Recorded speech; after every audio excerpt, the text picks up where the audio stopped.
à tous, comment allez-vous? Bienvenue dans une nouvelle vidéo. Cette vidéo est la suite directe de mon bookshelf tour que j'ai fait hier et donc aujourd'hui je fais le On My Shelf. Le principe c'est que j'ai demandé aux personnes qui me suivent sur Instagram de me proposer deux chiffres, le numéro d'une de mes bibliothèques et ensuite le numéro d'un livre, par exemple bibliothèque, enfin étagère 8 et livre 50, imaginons.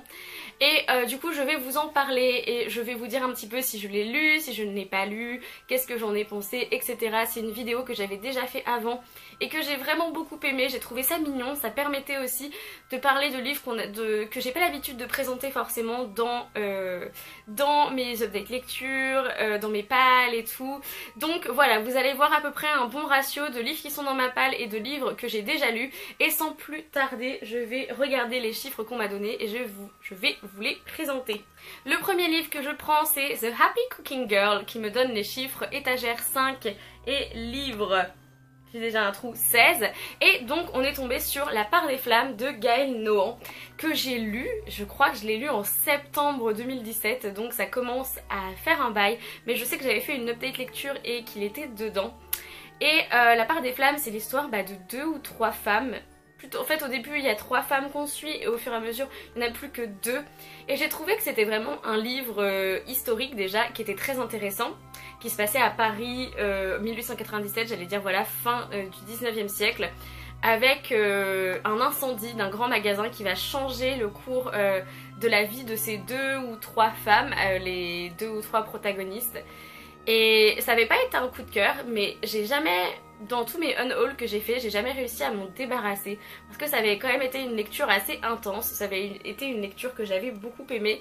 Et j'arrive pas, enfin je me dis, je suis sûre que je vais le relire un jour et que je vais plus comprendre et que je vais plus apprécier en fait. Et donc il est sur mon étagère 8 qui est ma palle de livres adultes, et il y a quand même quelques livres lus dedans et il y a notamment La part des flammes de Gaël Nohan. J'ai pris le chiffre de y.past, donc je ne sais pas, voilà, c'est y.past, qui est étagère 6, livre numéro 28, et on a The Martian de Andy Weir qui est un des derniers livres à avoir rejoint ma bibliothèque puisque c'est Justine de la chaîne Red Blue Moon qui me l'a offert pour Noël. C'est une édition en hardback que je trouve absolument sublime et en fait je suis fascinée par cette couverture orange, que voilà, je suis très attirée par cette couverture, je ne sais pas pourquoi. The Martian c'est la version VO de Seul sur Mars qui est le film avec Matt Damon mais qui est avant tout le livre de Andy Weir. Qui parle d'un homme qui est abandonné sur Mars par ses coéquipiers parce qu'il le pense mort et il va devoir survivre pendant des années seul. Et est-ce qu'il va réussir à retourner chez lui? Est-ce qu'il va mourir? C'est une question, c'est un livre de science-fiction mais c'est aussi un livre de survie. J'ai beaucoup aimé le personnage de Marc, j'ai trouvé qu'il y avait pas mal d'humour et j'ai bien aimé ça. J'aimais bien les allers-retours qu'on faisait entre les coéquipiers, la Terre, lui... Franchement, c'était un livre pour moi qui a été parfait. En fait, ça a été un gros coup de cœur de 2018. Je sais que Justine ne sera pas d'accord avec moi parce qu'elle a été déçue par la fin. Moi, pas du tout. Et l'expérience de l'audiobook a été aussi une expérience carrément cool parce que je vivais mais à fond l'histoire en fait. Et notamment certaines scènes d'action que... Enfin, je sais que je marchais dans la rue quand j'ai lu la fin, enfin quand j'ai écouté la fin et j'étais comme ça. Et les gens ont dû me prendre pour une grosse folle. J'ai eu les chiffres 8 et 33 du compte It's Always Worth et je n'ai pas la fin puisque le username est trop long, et c'est un livre que j'ai eu en cadeau d'anniversaire il y a 2 ans je crois par ma meilleure amie, qui est Les femmes qui écrivent vivent dangereusement de Laure Adler et Stéphane Bollman. Et je ne sais pas pourquoi je n'ai toujours pas feuilleté ce livre. J'avais vu à l'époque les écrivaines qu'il y avait dedans. Et je viens de voir qu'il y avait notamment les sœurs Brontë et j'ai très envie de lire ce livre et il va sûrement être super intéressant. Apparemment il fait le portrait de plusieurs femmes qui sont écrivains, mais d'abord il y a une petite partie théorique qui parle du rôle des femmes à chaque fois dans la société dans laquelle elles évoluaient, ces écrivaines, et comment elles ont dû se battre pour gagner leur place, etc. Début de mon année de master, c'est un cours que j'ai suivi qui était le Women's Year, et donc c'était la sphère privée, la sphère publique au 19e, 17e, 18e, 19e siècle, les femmes écrivains, comment elles justifiaient le fait d'écrire, que c'était pas considéré normal pour une femme, etc. Et c'était vraiment super intéressant, donc je pense qu'il va peut-être sortir cette année. La 8e page et Lorraine LGD m'ont donné les chiffres 8,44 et on est toujours dans mes livres engagés et vu que 2 personnes ont tiré ces chiffres précis, je me suis dit que c'était un signe. Et c'est je crois l'une des lectures les plus importantes de ma vie. Moi, ma lecture la plus importante de 2018, il s'agit de l'essai de Rennie Edo Lodge, Why I'm No Longer Talking to White People About Race, qui est une espèce de manifeste, une espèce d'essai qui dérive d'un post sur un blog qui s'appelait Pourquoi je ne parle plus de race avec les gens blancs. Et ça parle de racisme, beaucoup, ça parle de l'histoire du racisme au Royaume-Uni. Et j'ai ouvert les yeux sur certaines choses, j'étais là... Mais je me doutais pas du tout. C'est un essai qui est très intelligemment mené, c'est une femme que j'aimerais beaucoup rencontrer. Et c'est un livre que j'ai déjà très envie de relire alors que je l'ai lu en avril 2018.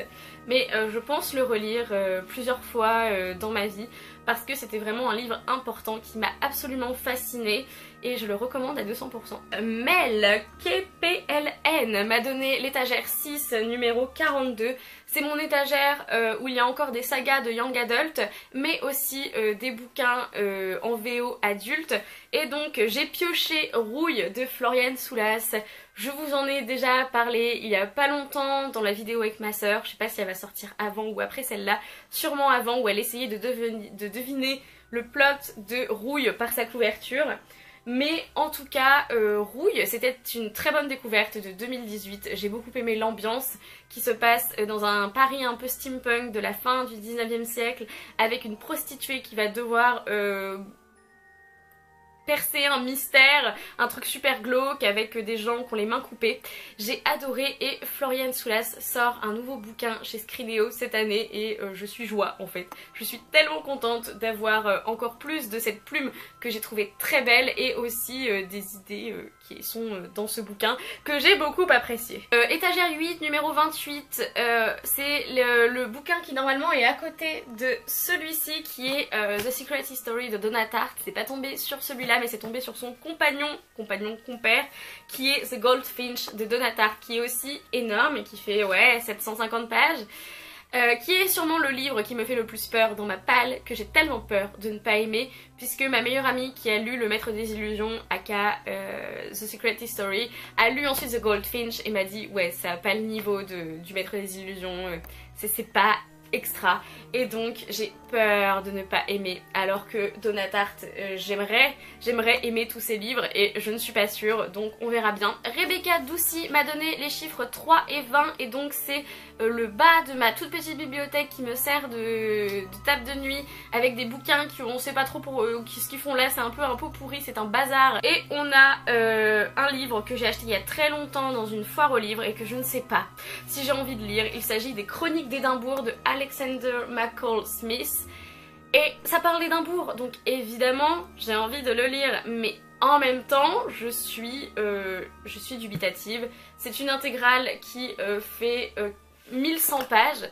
Je ne sais pas, il y a plusieurs tomes, j'ai envie en même temps de les lire, j'ai envie d'avoir cette ambiance écossaise, mais ça m'a pas l'air d'être non plus le livre du siècle, donc je suis toujours en train d'hésiter. Mais voilà, j'ai aussi 1100 pages qui m'attendent dans ma palle. Flamand Prose m'a donné les chiffres 11 et 19 et donc c'est mon étagère Tolkien et je vous présente un Atlas of Tolkien qui m'a été offert par Marion. Je n'ai pas encore eu le temps de me plonger dedans, c'était pendant notre swap de décembre 2017 donc oui ça commence à faire, mais c'est un livre tellement magnifique, tellement beau que jamais de ma vie je ne m'en séparerai et il est splendide franchement.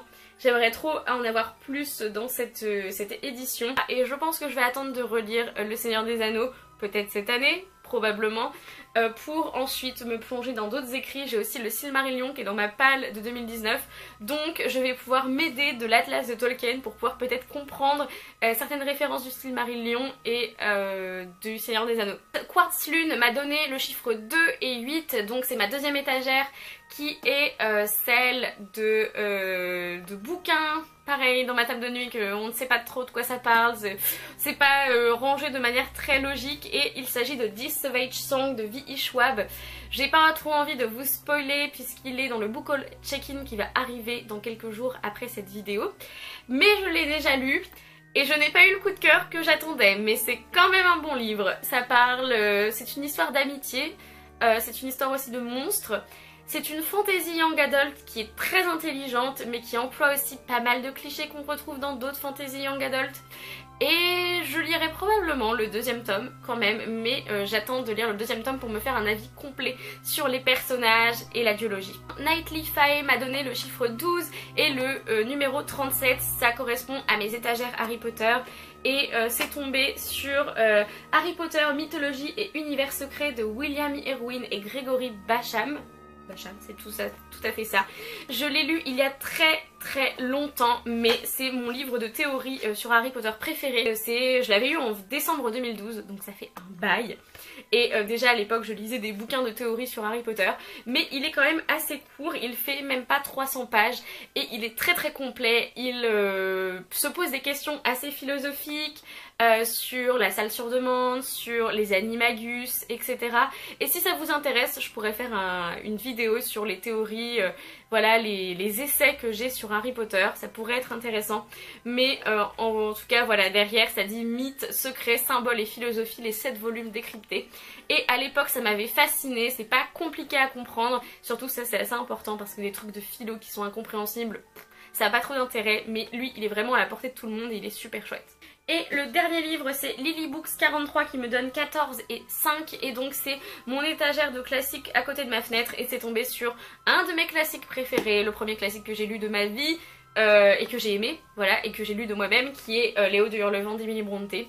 C'est une des éditions que j'ai parce que oui, je n'ai pas compté, mais je crois que j'ai 5 ou 6 éditions des Léo de Hurlevent parce que dans chaque vide-grenier, dans chaque brocante, si je vois un haut de Hurlevent, je vais l'acheter parce que je me dis non, il peut pas rester tout seul sur ce stand, c'est trop triste. Lui, je l'ai acheté le 16 octobre 2016. Je n'ai pas lu cette édition, hein. Donc peut-être qu'un jour je m'en débarrasserai, peut-être pas, mais je l'aime bien quand même, je trouve qu'elle est assez belle. C'est un vieux livre en hardback et tout, et Léo de Hurlevent c'est juste... Je pense que je vais le relire là en ce début d'année parce que j'ai trop envie de replonger dans cette espèce de mystère, d'ambiance mi-mélancolique, mi-sauvage, etc. J'adore Emily Brontë.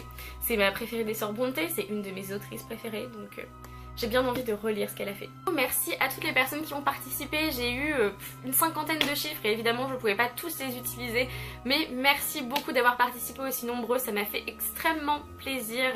Je remercie Emma de la chaîne La Bouquinade qui m'a recommandé de refaire cette vidéo en fait, et merci Emma, c'était une excellente idée, j'ai adoré faire cette vidéo. En attendant une prochaine vidéo, lisez bien, amusez-vous avec vos lectures et bisous.